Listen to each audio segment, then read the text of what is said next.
Doctor, how do we switch the clock to that positive side of it? Yes, so that's the thing. So we need to make use of this time.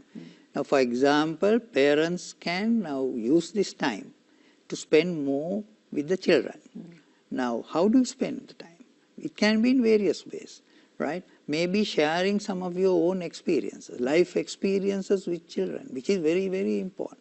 Both the good and also the bad, the difficult times, and children can learn. We can learn a lot of things from our setbacks also, right? So the positive things and the negative things, sharing, becomes very important. Then time spent with children for using the opportunity for the children to actually learn things that they have not learned. For example, helping the mother in the kitchen, cooking. It's a very important skill that you have to learn. Now you have the time, because earlier you didn't have the time. Children had various other things to do. Yeah. Now, because they are confined to the home, probably that is the time that they can learn. Time spent together as a family, right? Even for religious activities. All these are what we call the positive things, and that will actually help you to actually reduce the stress that that has come to us actually. Concentrating on things that we can control. Having the control on our side. We cannot control how the virus is spreading, how it affects other people. We can't control that. But we can control ourselves, our lives. And making use of the time for some things that we learn. Maybe learning even new skills and things like that. So, and we have examples. People have used this time, right? One medical student had used the time to create a, what you call a machine for a person having a cardiac arrest. A mechanical device to actually give the cardiac what you call the heart massage using a machine. Now, these are things that we can use actually. So, using the time to create new things, new ideas, time to think. So, probably that is an efficient way of using the time that we have. Mr. Dharmatilleke, now, Dr. Niel touched upon using time. And I see a lot of them, or mainly international schools, are adapting to online study.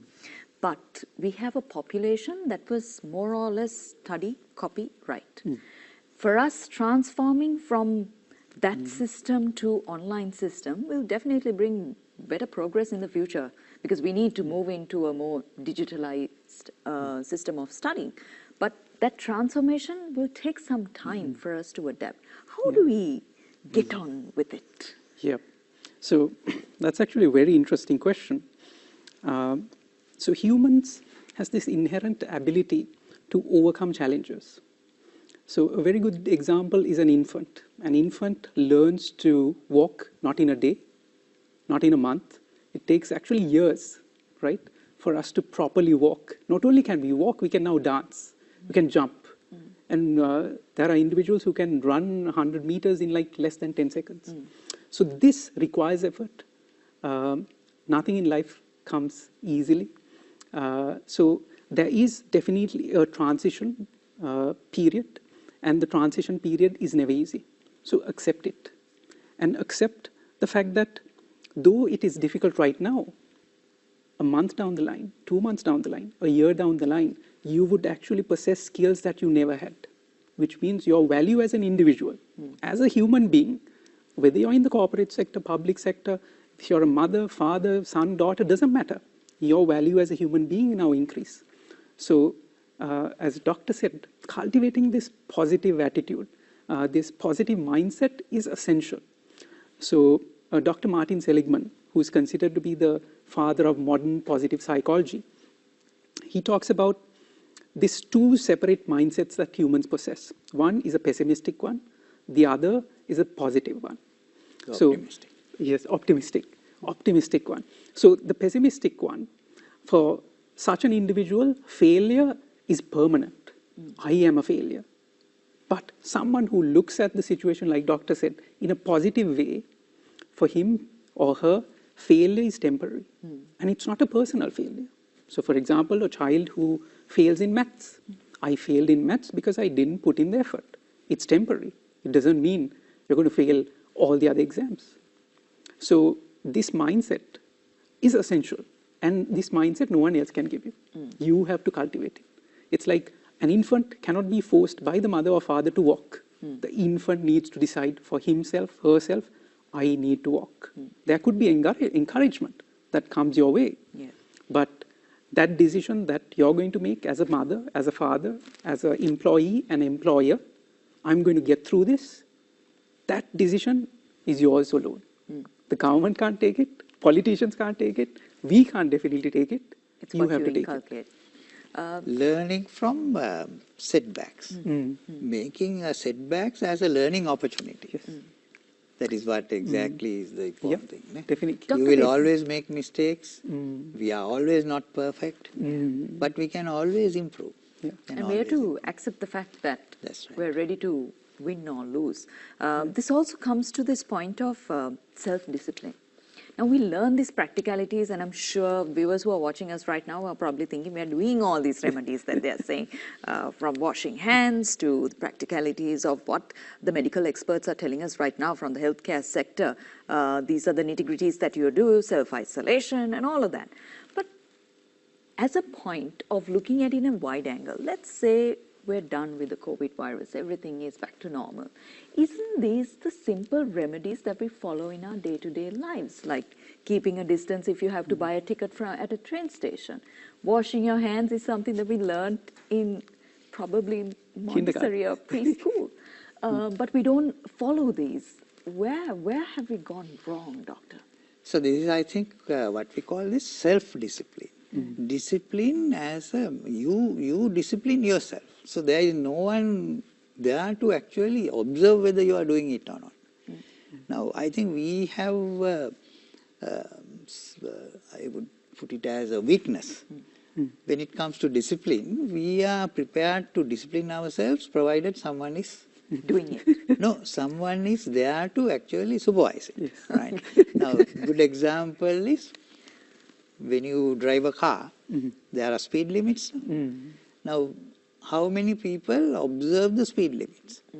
They will observe the speed limit if a traffic policeman is around. Yeah. And you have these special signals also coming from other vehicles, which is only seen in Sri Lanka probably, where indicate that there is a traffic policeman, so that now you go, now you adhere to the speed limit. That is not discipline. Self-discipline is to drive the car in the way that it has to be driven, according to the rules, whether someone is looking or not. So that is called the self-discipline. So this is, I think, a golden opportunity for us to discipline ourselves, self-discipline, because discipline is very important in our lives. Individual development as well as development as a nation. We have to be a disciplined society. Now this is the golden opportunity where basic things have been again taught, right? As you said, the distance, self-distance, as personal hygiene and things like that, we are now compelled to do because of the Virus. probably the fear. Yeah. But even then, using it, and then, as you said, to continue it in our other activities as well. So discipline. So this is again another opportunity to learn to discipline yourself, and that I think relates to your subject of emotional intelligence, Yes, also definitely. self-discipline, Definitely. yes? Definitely. Self-control. So emotional intelligence, like Doctor said, actually consists of 5 components. So emotional intelligence, number 1 is self-awareness. Number 2 is self-management. Like Doctor said, discipline. Number 3 is empathy. Number 4 is motivation. Number 5 is social skills, especially leadership skills. So whether you are at home or at work, whether you're a mother or a father, employee or an employer, you are responsible for your actions, isn't it, doctor? Yeah. So if your boss is watching, I'm going to do it, that doesn't work. So you have to cultivate this self-discipline. And it actually, so neuroscience actually tells us individuals who practice self-discipline from a very young age, their connection between the prefrontal cortex and the mammalian brain or the limbic system is actually strengthened, which means they can overcome challenges better than a normal individual. So this self-discipline is not something you learn when you're 30 or 35. It's something that you learn when you're in kindergarten, and you learn by watching your parents. And one of the main areas that people are very much concerned about is now there are a lot of salary cuts that's undergoing. Daily wage people don't have the income. I know that it's a very traumatic situation where when they wake up in the morning, they probably they don't have that energy that they used to have, thinking, how am I going to make this money? For a situation like that, doctor, we're looking at the aspect of recovery, and then how do we bounce back to that? How long will that period take? We're coming also from a relapse of a situation which happened last year, where people are trying to still accept. We're recovering from there, here we go, we have another one. So the single word is resilience, which I think he's an expert on that. Now, what we have to accept is that these are times where things are changing. And you need to adjust to these changes. Now, there is what we call an inbuilt resistance to change. People don't like to change. So that is what we call the resistance to change. Why? For the simple reason that you have to now adjust to the new situation. So this adjustment takes, you have to do things in a different way. Maybe you have to think in a different way, you have to act in a different way. All these things require time and skill, and also doing it in a different way. So that is the resistance that is there. But you need to now, the world will never be the same after the coronavirus. Now, earlier we didn't even think of working from home. We didn't even think of learning from home. But now things have changed, and now we are getting used to that.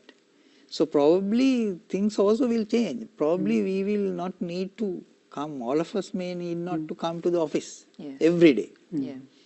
Maybe it can be done in a different way, so that less traveling and less pollution